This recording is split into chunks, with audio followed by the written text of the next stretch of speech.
टुनटुनी चिड़िया की शादी को अभी कुछ ही महीने हुए थे। उसका पति कालू कौवा मजदूरी का काम करता था। कुछ समय के बाद उसका मजदूरी का काम बंद हो जाता है, जिससे कालू कौवा घर पर बैठ जाता है। टुनटुनी चिड़िया की सास टुनटुनी को मनहूस कहकर रोज ताने मारती थी। ये मनहूस टुनटुनी चिड़िया जब से यहाँ आई है, मेरे बेटे की नौकरी ही चली गई। पता नहीं कौन सी मनहूस घड़ी में मैं इसे शादी करके घर लाई थी।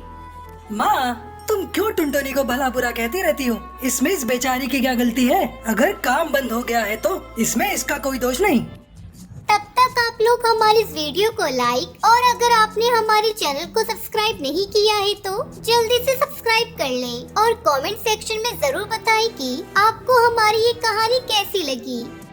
तू चुप कर, इसी के गुणगान करता रहता है। इस मनहूस के लिए मुझसे जुबान लड़ा रहा है। टुनटुनी चिड़िया अपने पति को चुप कराती है और बोलती है, ए जी, आप मेरी वजह से माँ से क्यों बहस कर रहे हो? वो मेरी भी तो माँ है। अगर मुझे कुछ बोल भी दिया तो क्या हो गया? आप काम पर जाओ। कालू कौवा भी छोटा मोटा काम ढूंढ रहा था और जहाँ कहीं उसे कुछ काम मिलता वो कर लिया करता था। टुनटुनी चिड़िया की जेठानी टूनी चिड़िया टुनटुनी से घर का सारा काम करवाती थी। टुनटुनी चिड़िया घर और खेत दोनों को ही सारा काम करती थी। टुनटुनी चिड़िया खेत में शिमला मिर्च के बीज लगा रही थी, तभी उसकी जेठानी वहाँ आ जाती है। आहा, अब क्या लगा रही हो छोटी बहू? अरे दीदी, देखो ना, मैंने शिमला मिर्च के बीज लगाए हैं। सबको शिमला मिर्च कितनी पसंद है और वैसे भी सब्जी इतनी महंगी हो गई है, बाजार से लेकर खाना तो बहुत मुश्किल है। अगर अच्छी फसल हुई तो 2-4 पैसे भी घर में आ जाएंगे। टूनी चिड़िया टुनटुनी को बिल्कुल पसंद नहीं करती थी और उसके सारे काम बिगाड़ देती थी। कुछ दिनों के बाद टुनटुनी चिड़िया अपने खेत में जाती है और देखती है कि शिमला मिर्च के बीज से छोटे छोटे पौधे निकल आए थे। टुनटुनी चिड़िया खुशी से ये बात अपनी सास और जेठानी को बताती है। माँ जी, मैंने खेत में शिमला मिर्च के बीज बोए थे और अब उनके पौधे बन गए हैं। आज तक तो कोई काम तूने ठीक से नहीं किया, फिर ये कैसे कर दिया? टुनटुनी चिड़िया अपनी सास के साथ खेत में जाती है तो वहाँ सारे पौधे ऊपर से टूटे हुए थे, मानो किसी ने ऊपर से सब पौधों को खा लिया हो। हे भगवान, ये सब क्या हो गया? कल तो यहाँ इतने अच्छे पौधे लगे थे, इनको किसने तोड़ दिया? तेरे काम ही ऐसे हैं। मैं भी कहाँ तेरी बातों में आकर पौधे देखने आ गई। भला तेरे जैसी मनहूस चिड़िया से पौधे कैसे लग सकते थे? अगले दिन टुनटुनी चिड़िया घोंसले से बाहर निकलती है तो देखती है कि घोंसले के बाहर एक गाय बैठी थी। टुनटुनी चिड़िया उस गाय के पास जाती है और वो गाय हाँफ भी रही होती है। टुनटुनी चिड़िया पानी की बाल्टी लाती है और उस गाय को पानी पिलाती है। तभी उसकी जेठानी टूनी चिड़िया भी वहाँ आ जाती है। इसको क्यों पानी दे रही है? यही तो है जिसने उस दिन तेरी सारी फसल खराब कर दी थी। अरे नहीं दीदी, ये बेचारी तो यहाँ बैठी थी। लगता है लोगों ने इसे बहुत मारा होगा। देखो ना, इसके पैर पर चोट भी आई है। अब तो इसकी चोट ठीक करेगी, है ना? देखना, कहीं तेरे पानी देने से ये मर ही न जाए।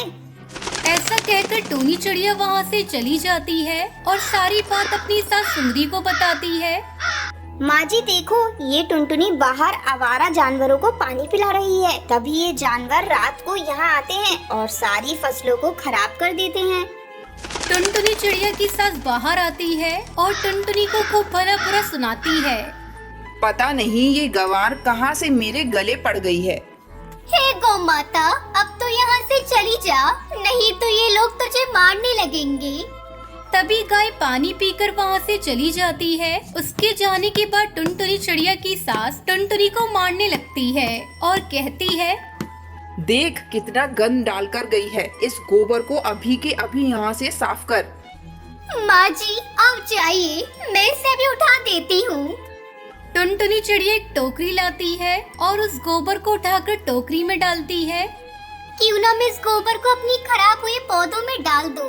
ये भी तो खाद है और पौधों के लिए ये अच्छी भी है। टुनटुनी चिड़िया गोबर को सारे पौधे के नीचे थोड़ा थोड़ा डाल देती है। कुछ दिनों के बाद वो शिमला मिर्च के पौधे बिल्कुल हरे भरे हो जाते हैं और उनमें बहुत सारी शिमला मिर्च भी आ जाती है। हे भगवान, ये क्या चमत्कार है। ये शिमला मिर्च के पौधे इतनी जल्दी बड़े हो गए और इनमें तो शिमला मिर्च भी लग गई है। मैंने तो कभी सोचा भी नहीं था कि अब ये पौधे कभी तैयार हो पाएंगे। दीदी तो बोल रही थी जो फसल जानवर नष्ट कर देते हैं वो कभी नहीं हो पाती, लेकिन ये शिमला मिर्च तो बहुत अच्छी हो गई है। लगता है गाय का गोबर बहुत ही अच्छा होता है इनके लिए। टुनटुनी चिड़िया घर जाती है और अपने पति और सास को सारी बात बताती है। सुनो जी, आज आप काम पर मत जाओ। हमारे खेत में ना बहुत सारी शिमला मिर्च लगी है। आपको उन्हें तोड़कर मंडी में बेचकर आना चाहिए। क्या शिमला मिर्च? तुम तो कुछ दिन पहले बोल रही थी कि वो सब बर्बाद हो गई है। हाँ, मैंने वो उसमें गोबर की ना खाद डाल दी थी। शायद उसी से सब पौधे हरे हो गए और उनमें बहुत सारी शिमला मिर्च भी आ गई है। टुनटुनी चिड़िया कालू को वो खेत में जाते हैं। कालू जब खेत को देखता है तो वो बहुत खुश हो जाता है। अरे शिमला मिर्च तो बहुत अच्छी लगी है और सारे पौधे तो शिमला मिर्च से भरे पड़े हैं।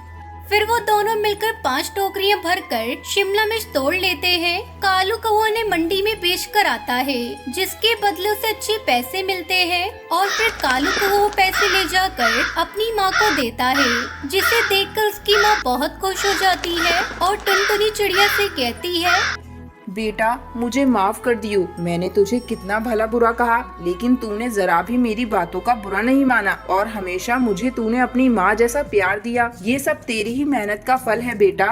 उस दिन के बाद से टुनटुनी चिड़िया कालू को वो खुशी खुशी अपने परिवार के साथ रहने लगते हैं।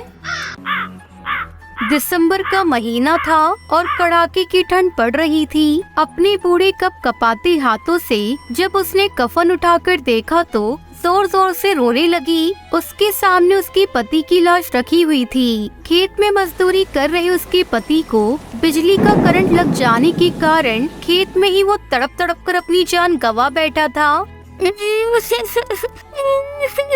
हे भगवान, ये तूने हम गरीबों के साथ कैसा अन्याय किया है। तुझे हमारी तकलीफ दिखाई नहीं देती है क्या, जो तूने ऊपर से इतना बड़ा दुख भी दे दिया। अब मैं अपनी बेटी को अकेले कैसे पालूंगी। टूनी चिड़िया की एक बेटी थी जिसका नाम टुनटुनी था और सहारे के नाम पर टूनी चिड़िया के पास एक गाय थी जिसका नाम गायू था। टूनी चिड़िया गायू का दूध बेचकर अपना और अपनी बेटी टुनटुनी का गुजारा किसी तरह से चला पा रही थी। एक दिन टूनी चिड़िया के पास साहूकार का वसूली भाई आया। तब तक आप लोग कमेंट में बताएं 8 × 8 + 10 कितने होते हैं।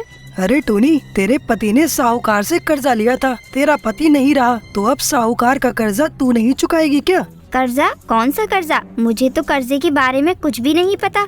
पता कैसे चलेगा? पैसे जो देने पड़ेंगे। तेरे पति ने ये घर बनवाने के लिए 2000 रुपए लिए थे। लेकिन मेरे पास तो अभी इतने पैसे नहीं हैं। साहूकार जी से कहना कि थोड़े दिन और रुक जाएं। मैं धीरे धीरे करके उनका कर्जा चुका दूंगी। टूनी के कहने पर वसूली भाई वहाँ से चला गया। टूनी के पास रहने के लिए एक कमरे का पक्का मकान था जिसमें वो अपनी बेटी के साथ रहती थी। धीरे धीरे 1 महीना और गुजर गया। जनवरी का महीना आ चुका था।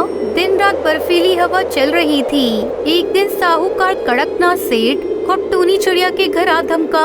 अरे टूनी, 1 महीना और गुजर गया लेकिन तूने अभी तक मेरे पैसे नहीं दिए। तुम लोगों के साथ नरमी क्या दिखा दी तो तुम लोग सर पर चढ़ जाते हो। ला मेरे पैसे निकाल, पूरे 2000 रुपए।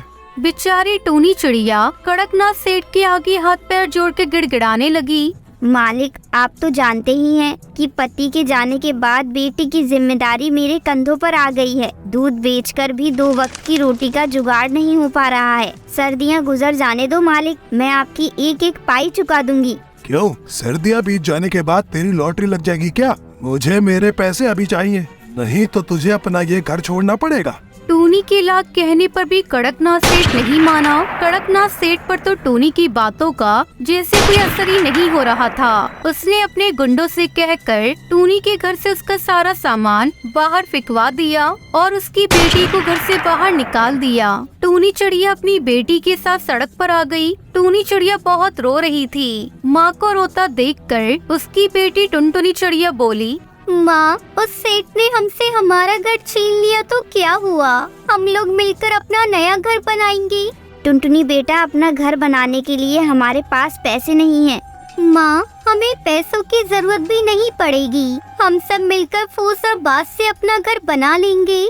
ठीक है टुनटुनी बेटा, अब कुछ ना कुछ तो करना ही पड़ेगा ना। टूनी चिड़िया और टुनटुनी चिड़िया मिलकर पूरे जंगल में घूम घूम कर फूस और बांस इकट्ठा करने लगते हैं। जब उनके पास काफी सारे फूस, टूटे पास टूटी फूटी लकड़ियाँ इकट्ठा हो गई तो नदी किनारे उन्होंने अपने लिए घर बनाना शुरू कर दिया। कुछ देर की मेहनत के बाद उनका फूस का घर तैयार हो गया था। दोनों उस घर में रहने के लिए चले गए और अपनी गायों को अपनी फूस की टूटी फूटी झोपड़ी के बाहर बांध दिया। रात में खाना खाकर जब दोनों सोने लगी तो उन्हें बहुत तेज ठंड लगनी शुरू हो गई। माँ, हमारी झोपड़ी में तो बहुत ज्यादा ठंड है। बाहर की ठंडी हवा झोपड़ी के अंदर ही आ रही है। मुझे ऐसा लग रहा है कि ठंड के मारे मेरी जान ही चली जाएगी। दरअसल फूस की झोपड़ी होने के कारण झोपड़ी में जगह जगह पर छेद थे, जिससे होकर बर्फीली हवा झोपड़ी के अंदर आ रही थी। तभी टुनटुनी चिड़िया ने टूनी से कहा, माँ, बस आज रात की बात है, कल इस ठंड का भी कुछ इंतजाम करेंगी। किसी तरह से दोनों ने रात गुजारी। अगली सुबह, माँ, हमारी गायों जो गोबर देती है ना, वो हमारे बड़े काम का है। उस गोबर से हम अपनी फूस की झोपड़ी को चारों तरफ से ढक देंगे और हम अपने घर को गोबर का घर बना देंगे, जिससे बर्फीली हवा हमारे घर के अंदर नहीं आएगी। अब टुनटुनी चिड़िया ने अपनी गाय की गोबर को इकट्ठा करना शुरू किया। उसने गोबर में थोड़ी सी मिट्टी और थोड़ा पानी मिलाकर उसका गाढ़ा घोल तैयार कर लिया और अपने नन्हे हाथों से अपने फूस के गोबर से बना लेप लगाने लगी। टुनटुनी चिड़िया के इस काम में टूनी चिड़िया भी उसकी मदद करने लगी। शाम तक उन दोनों ने लेप लगाकर घर तैयार कर लिया था और इस तरह टूनी चिड़िया का गोबर का घर बनकर तैयार था। वो दोनों अपने गोबर के घर को देखकर बहुत खुश थे। बेटा, गोबर का लेप लगाने के बाद अब हमारा घर कितना गर्म हो गया है ना। अब घर के अंदर ठंडी हवा भी नहीं आ रही। ये सब तेरे दिमाग का कमाल है। नहीं माँ, ये सब हमारी गायों के कारण हो सका है। अगर गायों हमारे साथ नहीं होती तो शायद मैं गोबर का घर बनाने के बारे में नहीं सोच पाती। गायों के गोबर के कारण ही हम सब गोबर के घर में रह रहे हैं। हाँ टुनटुनी बेटा, हमारा गोबर का घर पूरे जंगल में सबसे अलग है। किसी ने नहीं सोचा होगा कि जिस गोबर से उपले बनाते हैं उसी गोबर से हम घर भी बना सकते हैं, और वो भी बिना पैसे खर्च किए। धीरे धीरे टूनी चिड़िया के गोबर के घर की चर्चा पूरे जंगल में होने लगी। इस तरह दोनों माँ बेटी खुशी खुशी अपना जीवन उस घर में बिताने लगती है।